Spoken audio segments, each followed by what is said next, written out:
Hey there, it's a beautiful day and I wanted to take some time today to decorate some grave sites for our grandparents. And I wanted to show you just how I do that. I know a few tips and tricks and I'll share those ideas with you in this quick video. One of the things we have on other grave sites are vases attached to the headstone.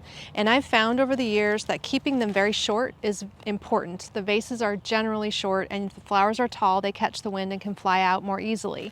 To secure them in the vase, I know many of you have tried lots of different things. Here's my tip that works very, very well. Use a plastic bag like a garbage bag from the kitchen or grocery sacks. Twist them and coil it around the stem of the drop-in. We make these custom drop-ins at the store. You could do this with a single bush of flowers as well. By using a very wide amount of this, probably more than what I've got here, you can wedge that into the vase and it is waterproof. You can throw it away, it's recycling, but most importantly, it's secure. And this will stay. I've tried so many different things, but if you put enough of this garbage bag twist around the base of the stem, wedge it into the vase, it will stay for the season for sure.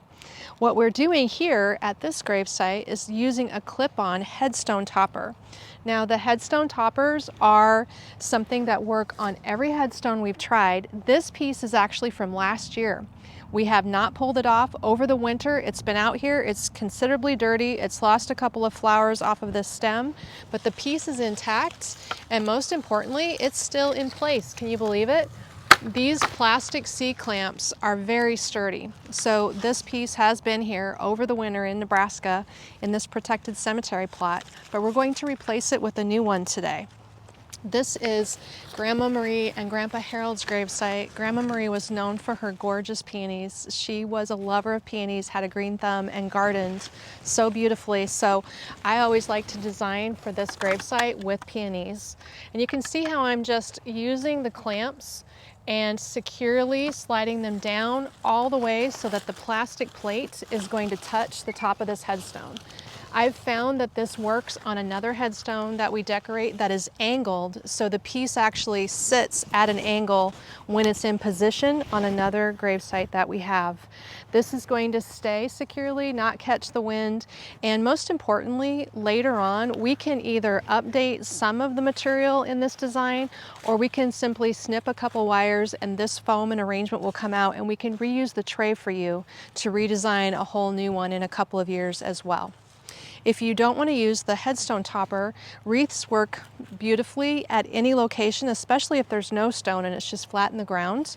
I recommend buying a small wreath so that it doesn't touch the ground when we recess the entire easel as far as we can into the dirt, all the way up to these crossbars. If you put it in front and drive all three of the little stakes into the ground up to the wire X or triangle, that's going to stay securely, and we can wire this wreath to the stand for you, or you can simply use twist ties or zip ties to do that.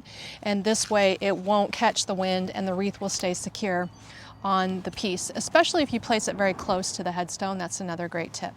So hopefully these ideas we're sharing will help you plan for your decorating for Memorial Day and honor your loved ones.